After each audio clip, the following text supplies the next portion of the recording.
Supreme court अब जांच कर रहा है। 3 सदस्यीय टीम का गठन किया गया है। जस्टिस यशवंत वर्मा कैश मामले में अब रिपोर्ट सार्वजनिक की गई, उसके बाद ही और भी चौंकाने वाले खुलासे होने लगे। 21 मार्च को सुप्रीम कोर्ट को जांच रिपोर्ट सौंपी गई। 22 मार्च को एससी ने रिपोर्ट सार्वजनिक की। रिपोर्ट के साथ 3 तस्वीरें भी जारी की गई। तस्वीरों में दिख रहा है, वो तस्वीरें आपको दिखा रहे थे, 500 रुपए के जले हुए नोट दिखाई दे रहे हैं, असंख्य संख्या में नोट। जहां 14 मार्च को यशवंत के घर पर आग लगती है, जज के घर पर आग लगने के बाद भांडाफोड़ होता है। फायर ब्रिगेड की टीम ने आग पर काबू पाया था। 4 से 5 अधजली नोटों से भरी बोरियां मिली थी और उसके बाद ही सवाल जवाब उनसे किए गए थे। अब कुछ और तस्वीरें आपको दिखाएंगे। काली कमाई के जो नोट है वो सामने आ गए, लेकिन इसके बाद जज की तरफ से सफाई भी पेश की गई। पहली प्रतिक्रिया उनकी सामने आती है जहां पर वो डिनायल मोड में दिखाई दिए थे। दरअसल उन्होंने क्या कहा, रिपोर्ट में जस्टिस वर्मा का पक्ष भी सामने आया, जहां उन्होंने नोट मिलने के बाद कहा कि स्टोर रूम से उनका पैसा जो मिला है वो उनका पैसा है ही नहीं। उन्हें नहीं पता कि स्टोर रूम में वो नोट कहां से आए। स्टोर रूम में हर किसी का आना जाना रहता है। इसके अलावा स्टोर रूम स्टाफ क्वार्टर के पास मौजूद है। उन्होंने आगे कहा, स्टोर रूम में खराब फर्नीचर रखा हुआ था, उन्हें जानकारी नहीं है कि ये पैसा कहां से आया और किसका है। स्टोर रूम में कोई ताला नहीं लगा रहता, हर कोई आ जा सकता है। वहां कोई अधिकारी आते जाते रहते हैं, कई अधिकारी पहुंचते हैं। कैश कांड में उन्हें फंसाया जा रहा है, ये साजिश के तहत किया जा रहा है और कॉन्स्पिरेसी के तहत उन्हें फंसाने की कोशिश की जा रही है। लेकिन कौन है इसके पीछे, ये उन्होंने खैर नहीं बताया है। हमारी सहयोगी उस जगह पर पहुंची, घर पर पहुंची जहां आग लग जाती है, जले हुए नोट मिलते हैं। क्या कुछ वहां पर हालात, देखिए। जस्टिस यशवंत वर्मा के घर की एक्सक्लूसिव तस्वीरें आपको हम दिखा रहे हैं। देखिए, जिस दिन यहाँ पे दमकल विभाग की टीम पहुंचती है, 14 तारीख की रात की ये घटना है जब आग लगती है और उसके बाद दमकल विभाग की टीम यहाँ पे पहुंचती है। 3 से 4 बोरों में जो है अधजले नोट बरामद होते हैं। लेकिन इस बीच ये एक्सक्लूसिव तस्वीरें हम आपको दिखा रहे हैं जहाँ पे देखिए ये कुछ जले हुए फर्नीचर्स आपको नजर आ रहे होंगे, कुछ स्टेशनरी का सामान है, यानी वो जो जला हुआ हिस्सा है वो यहाँ पे रखा हुआ है। लेकिन सवाल ये उठ रहा है कि आखिर जो नोटों से भरी बोरियां मिली थी वो 15 मार्च को कहाँ गायब हो जाती है, उससे लेकर के भी जवाब जो है वो तलब किया गया है जस्टिस यशवंत वर्मा से। इस पूरे मामले को लेकर के 3 सदस्यीय कमेटी का गठन कर दिया गया है और तमाम सवाल जो है वो भी उनसे पूछे जा रहे हैं। पिछले 6 महीने के कॉल रिकॉर्ड डिटेल्स निकालने का आदेश भी दे दिया गया है और साफ तौर पर अगर हम बात करें तो 3 सदस्यीय कमेटी का गठन हो गया है, तमाम निर्देश दिए गए हैं और जब तक जांच की प्रक्रिया चलती रहेगी तब तक जो है यशवंत वर्मा को कोई भी जुडिशियल कार्य को देने से इनकार कर दिया गया है। इसे भी सुनिश्चित करने का आदेश जो है वो सीजीआई की तरफ से दे दिया गया है। तो रिपोर्ट आपने देखी, लेकिन इस पूरे मामले के सामने आने के बाद, उजागर होने के बाद अब क्या कदम उठाया जाएगा? जस्टिस वर्मा के खिलाफ जांच हो रही है।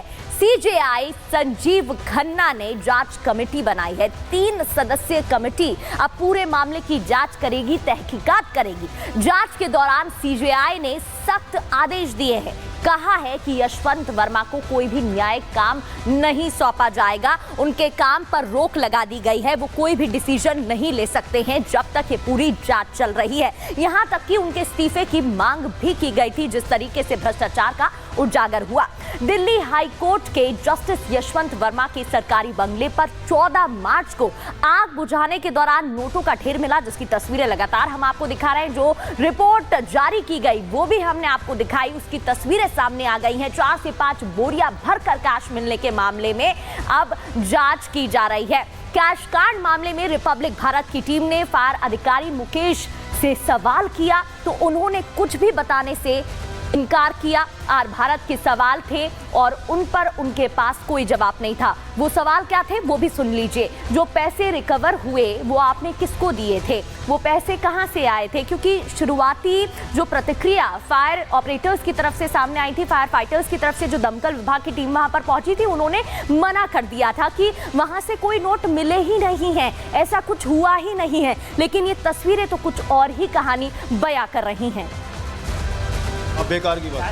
कैश जो है वो कितना रिकवर हुआ था? मुझे नहीं पता भैया, हमारे यहाँ चोरी से बात करिए प्लीज। जी मैंने उनसे बात की थी, डीएफएस के जो डायरेक्टर हैं अतुल गर्ग जी, उनका कहना है पहले उन्होंने स्टेटमेंट बोला कि कोई कैश रिकवर नहीं हुआ, फिर उसके बाद उन्होंने कहा कि कैश रिकवर हुआ। वो अपना स्टेटमेंट चेंज कर रहे हैं बार बार। तो कैश कितना रिकवर हुआ? आपने जो कैश रिकवर किया वो किसे दिया? आपने किसी को तो कैश दिया होगा ना? मेरा काम नहीं सर, मैं थोड़ा जानता हूँ कहाँ कैश वैसे क्यों आप मेरे पास पेपर है, ये डीएफएस की जो रिपोर्ट है ना वो मेरे हाथ में है। इसमें कह रहा है ये आपके जुरिडिक्शन के अंदर आता है। तो आपने वो जो कैश रिकवर किया वो किसको दिया? दिल्ली पुलिस को दिया? वो कैश क्या हुआ? प्लीज एक सेकंड, अरे मैं जायज सवाल कर रहा हूँ डीएफएस से। आप इंचार्ज हैं यहाँ के सफदरजंग जो स्टेशन है, फायर स्टेशन है, उसके आप इंचार्ज हैं। अरे रिपोर्ट तो आपने बना के दी है ना? नहीं, मेरी रिपोर्ट नहीं है ये, प्लीज। वो जो पैसा है वो किसको दिया आपने? वो जो पैसा है वो किसने दिया? तो कुछ भी कहने से बचते दिखाई दे रहे हैं ये लोग। अब सस्पेंस इस बात पर है कि आखिर इतनी नकदी यशवंत वर्मा के घर पर आई तो आई कहां से। वो साजिश करार कर रहे हैं, लेकिन इसके पीछे कौन है, रिपोर्ट देखिए। यहाँ से जलेवर जो कुछ सामान था घर का, उसमें से 500 के नोट मिले थे। एक जज के सामने कि उनके घर में करोड़ों रुपए बरामद हो और जल रहे हैं, तो इसका जवाब तो निकलना चाहिए और सत्य निकलना चाहिए। जज के घर में करोड़ों रुपए का नोटों का बंडल मिला है और उसकी सफाई में जो जज साहब कह रहे हैं वो हास्यास्पद लगता है। घटना ने आत्मा को झकझोर के रख दिया है, क्योंकि वो एक ऐसे सम्मानित पद पे बैठे हैं जहां पे हम उनको न्यायमूर्ति कहते हैं, ईश्वर का दर्जा देते हैं। जस्टिस यशवंत वर्मा के घर नोटों के बंडल ही नहीं जले, आम आदमी का वो भरोसा भी जल गया जो न्यायपालिका पर था। कानून को हाथ में लेने से पहले आम जनता कई बार सोचती है, लेकिन जस्टिस वर्मा के घर की ये तस्वीरें कानून की धज्जियां उड़ा रही हैं।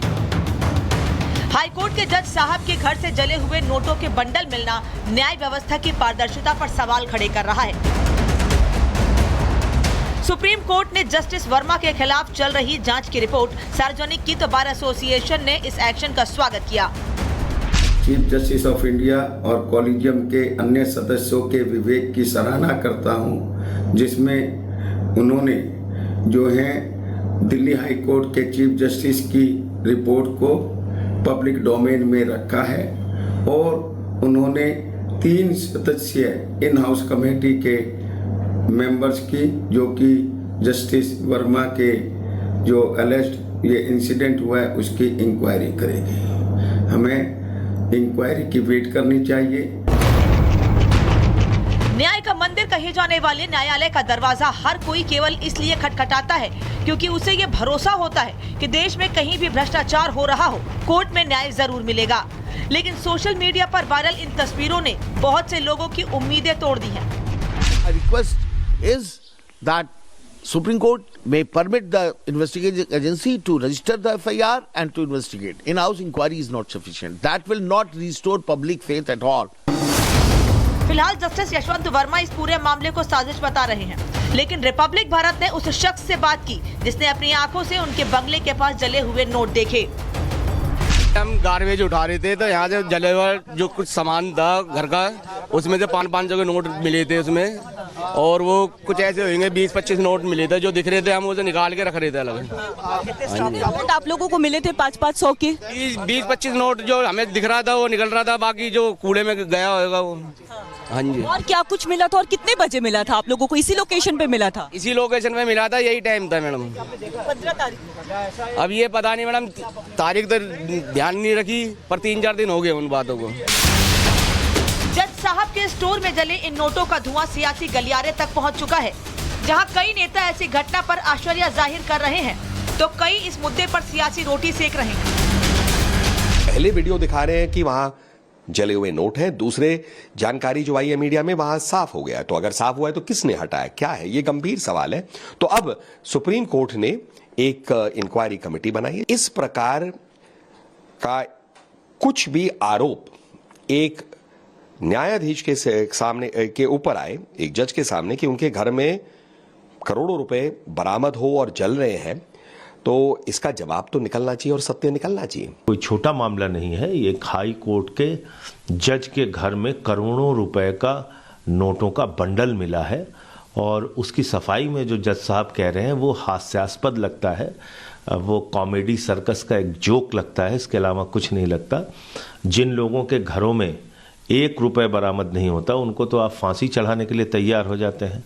जिनके घरों में नोटों की बंडलें, जिस जज के घर में नोटों का बंडल मिल रहा है उस पे इस तरह की सफाई देना और इस तरह की बात कहना, इसका कोई मायने नहीं। जिन जजों को हमारे देश में न्यायमूर्ति कहा जाता है, अगर वही ऐसे कैश कांड में फंस गए तो आम आदमी ही क्या, पूरी न्याय व्यवस्था ही कटघरे में खड़ी नजर आती है।